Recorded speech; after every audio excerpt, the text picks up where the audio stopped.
Chapter number 3 rotational motion. ज़्यादा बड़ा chapter नहीं है, चैप्टर छोटा है लेकिन थोड़ा समझने का चैप्टर, थोड़े कॉन्सेप्ट जो इसके थोड़े से टफ हो जाते हैं आपके, तो एक बार अगर आप ध्यान समझेंगे तो होपफुली मुझे लग रहा है कि आप समझ पाएंगे।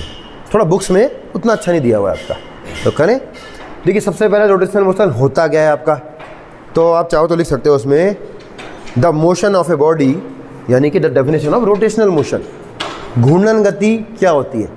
The motion of a body about a fix axis, motion of a body about a fix axis is called rotational motion. किसी वस्तु का किसी अक्ष के परितः घूमने को घूर्णन गति कहा जाता है। ठीक है, यहाँ पे क्या है? एक्सेस है। एक्सेस का मतलब देखिए, ध्यान देना, कोई भी एक्सेस है, ये एक्सेस है जिसके चारों ओर कोई चीज़ घूम रही है, तो this is example of rotational motion. जैसे आप पंखा देखिए, पंखे में बीच में डंडी दिख रही है, बीच में डंडा जो है आपका, ये डंडा आपका एक्सेस है और पंखा से चारों ओर क्या कर रहा है? घूम रहा है। ठीक है, जैसे आपकी कार होती है, कार में देखना आपकी कार में क्या दो टायर लगे होते हैं, बीच में क्या होता है? डंडा लगा होता है सिर्फ एक्सेस, और दोनों के दोनों टायर क्या होते हैं? उसके चारों ओर घूम रहे होते हैं। This is also example of rotational motion. ध्यान देना, सर्कुलर मोशन से अलग है ये। सर्कुलर मोशन में क्या है? एक पॉइंट के चारों ओर घूम रहा होता है कोई भी, इसमें पॉइंट ना होके क्या है? पूरी एक्सेस बनी हुई है। ठीक है, यानी कि ये बड़ा है उससे। जैसे दरवाज़ा दिख रहा है आपका, दरवाजे में वो फिक्स एक्सेस है, जब आप खींचते हो तो जितना भी घूमता है ये क्या होता है? उतना वो घूमता है। मीन्स सेमी सर्किल ये क्या करता है? बना लेता है। तो पहली चीज़ क्लियर कि होता क्या है। आगे बढ़ो। उसी के बाद अगली चीज़ है आपकी रिजिड बॉडी, जो मैंने लिखा है आपका। रिजिड बॉडी का मतलब कोई भी ऐसी बॉडी जिसको कि हम लोग पिचकाकर या फोर्स लगाकर उसकी शेप में चेंज नहीं कर सकते हैं। आपका सख्त बॉडी, जैसे चौक है, अगर मैं चौक को दबाऊंगा तो चौक पिछेगी नहीं, टूट भले ही जाएगी ये। तो this example of rigid body.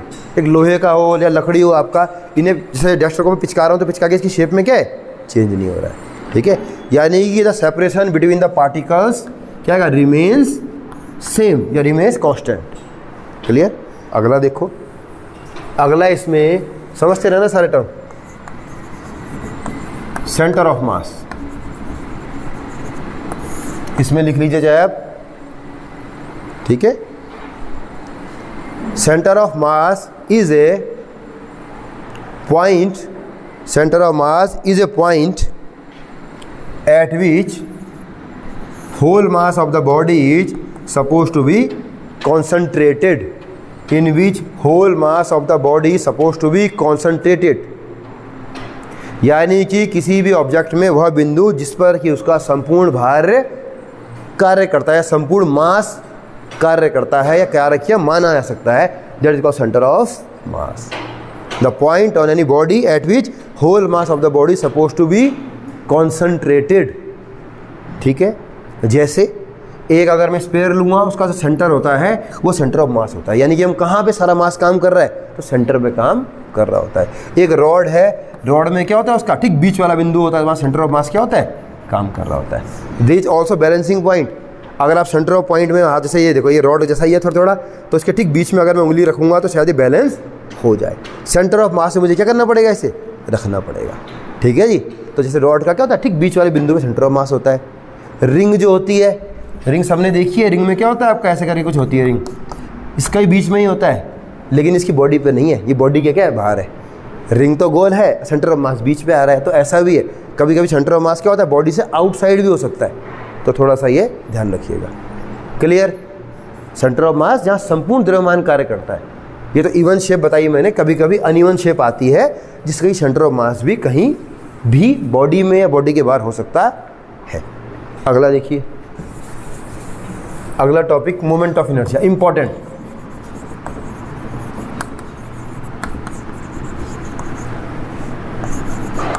इसको दिखाते हैं कैपिटल आई से,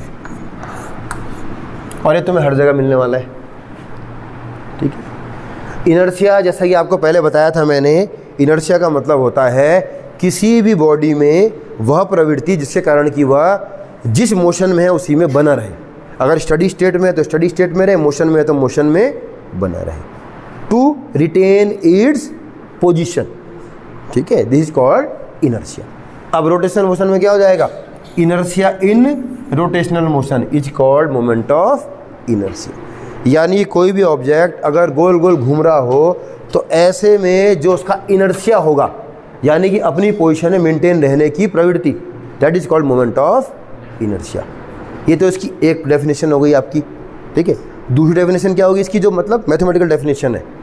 एक चीज़ समझना बेटा, इसमें रोटेशनल मोशन पढ़ रहे हैं तो कोई बॉडी हमेशा ही किसी एक्सेस के चारों ओर घूम रही होगी। ये पूरा चैप्टर जब तक चलेगा तो कोई ना कोई एक्सेस होगी जिसके चारों की बॉडी घूम रही होगी। तो ये ध्यान रखिएगा आप, कोई ना एक्सेस जरूर मिलेगी आपकी, ठीक है। तो ये आने वाला है। चलिए, एक तो ये डेफिनेशन हो गई इसकी। अब इसकी मैथमेटिकल डेफिनेशन जो है वो भी लिख लीजिए चाहे। Moment of inertia of a body, moment of inertia of a body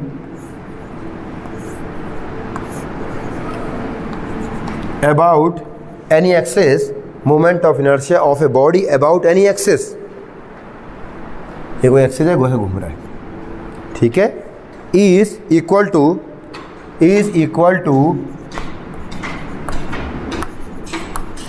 sum of product of, is equal to sum of product of,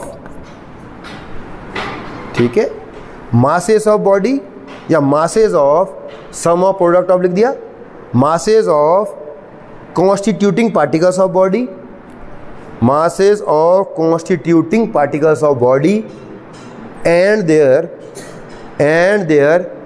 respective perpendicular distance, and their respective perpendicular distance from axis of rotation, from axis of rotation।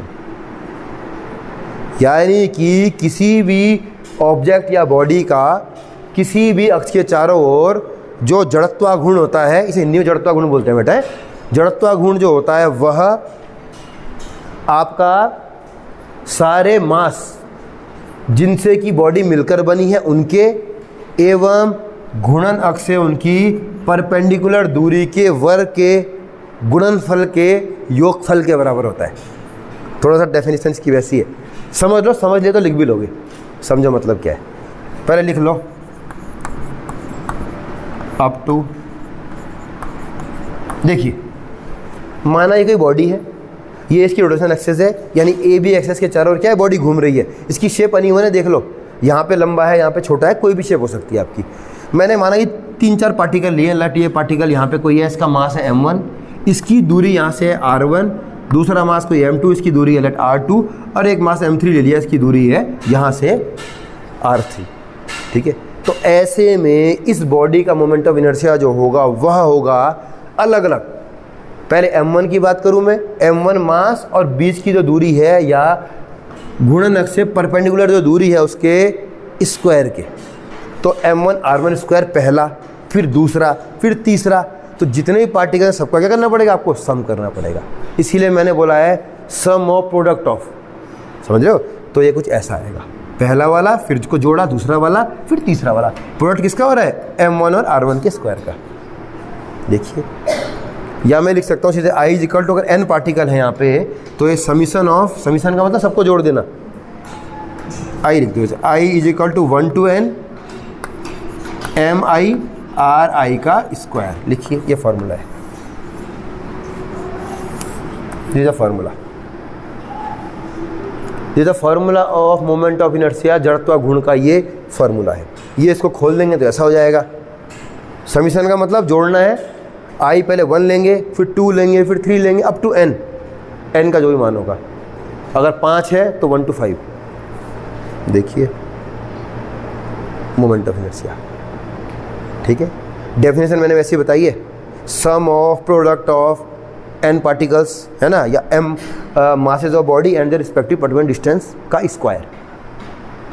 ये समझो पहले पहली चीज़, फिर मैं आगे बढ़ूँ। Moment of inertia clear. ये आई तुम्हें हर जगह मिलेगा, इसलिए इसके लिए प्रिपेयर रहिएगा। अगला topic also important topic, and that is radius of gyration.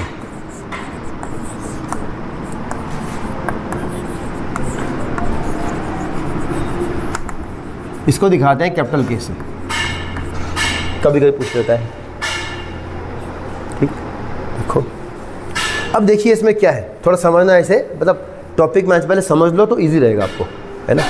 अभी तक हमने क्या किया, देखो मोमेंट ऑफ इनर्शिया कोई लेना है हमें, but in terms of radius of gyration. समझाता हूँ ये क्या होता है रेडियस ऑफ गायरेशन, पहले ये समझो।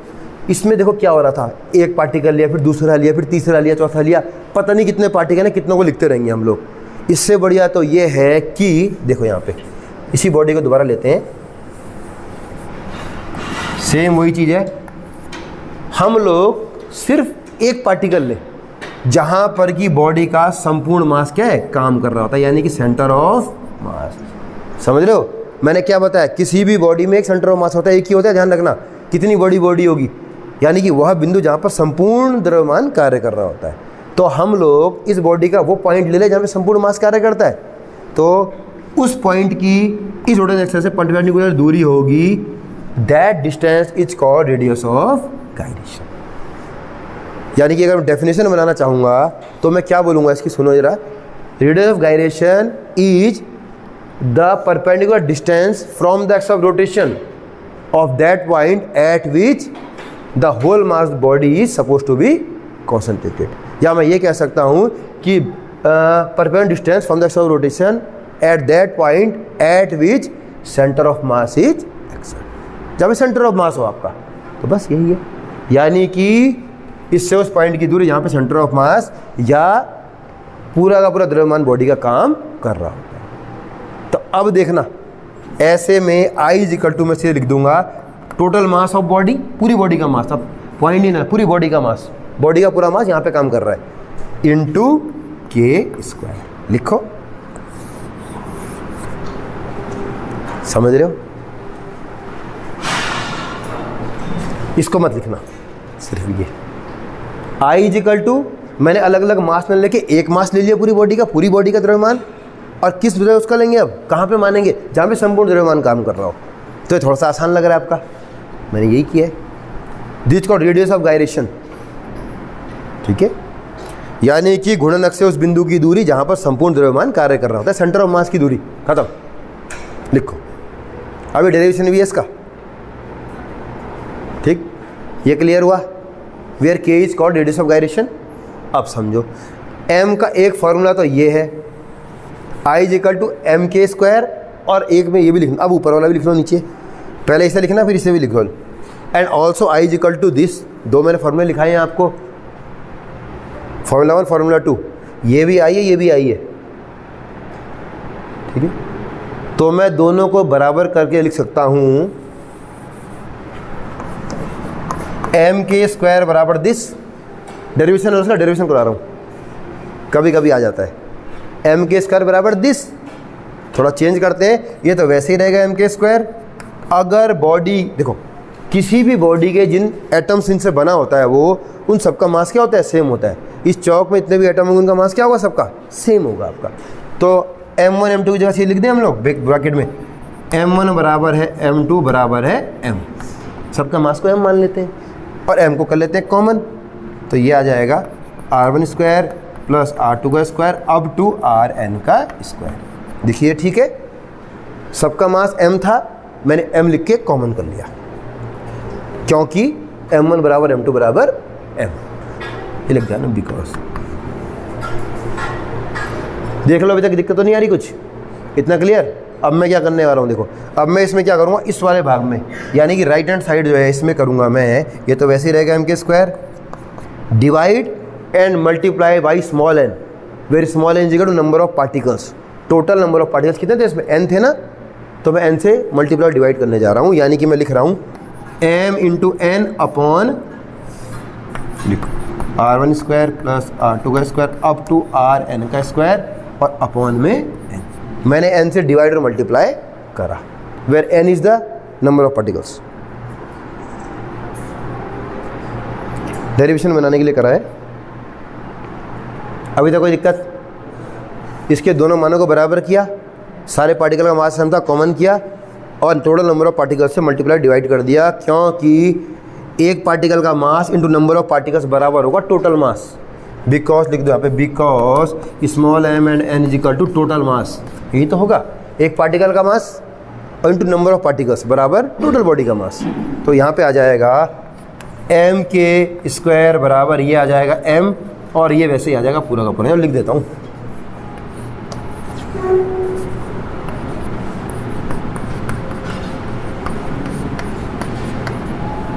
लिखो, ये समझ गए। एम एन बराबर एम, इसको थोड़ा सा मैं अंदर कर लूँ, एम से कटा एम, और के इजिकल टू यहाँ पे लिखने जा रहा हूँ, K is equal to under root, total under root बड़ा सा अंडर रूट में R1 square plus R2 square up to Rn का square upon n, total under root के अंदर। This is the derivation for radius of gyration. लिखिए, और ये भी आपसे पूछता है, बहुत ज़्यादा तो नहीं पूछता कहूँगा, पर कभी कभी पूछता है। देखो, एक बार चेक करो, कोई दिक्कत तो नहीं हो रही है इसमें, एक बार चेक कीजिए इसे। अगर क्लियर है तो मैं आगे बढ़ूँ। फिर दो टर्म क्लियर करें हमने, जो मेन टर्म थे दो आपके, एक तो रेडियस ऑफ गायरेशन क्लियर हुआ, और इससे पहले जो आ वो क्या था आपका, मोमेंट ऑफ इनर्शिया।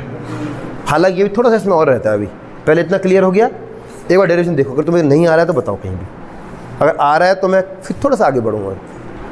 बस इसका एंड अप करना है, हो गया ये, ठीक है, समझो। इसका मतलब ये है कि रेडियस ऑफ गायरेशन जो होती है, यहाँ ध्यान देना, वह अलग अलग पार्टिकल्स की जो डिस्टेंस थी यहाँ से, उन सब के रूट मीन स्क्वायर के बराबर होती है। इसमें रूट भी आ रहा है, इसमें मीन भी निकाल दिया, और स्क्वायर भी सबका लगा हुआ है, तो इसे बोलते हैं आरएमएस वैल्यू या root mean square value. It mean to say radius of gyration of any object is equal to क्या आ जाएगा, द डिस्टेंस ऑफ या रूट मीन स्क्वायर ऐसे में RMS value of different particles या distance of different particles from the axis of rotation. ठीक है, तो ये भी होता है, कभी कभी ये पूछ लेता है आपसे, फॉर्मूला आ जाता है इसका, ये चेक कर लेना एक बार, this called RMS value root mean square. तो एक बार देखो, ये क्लियर है।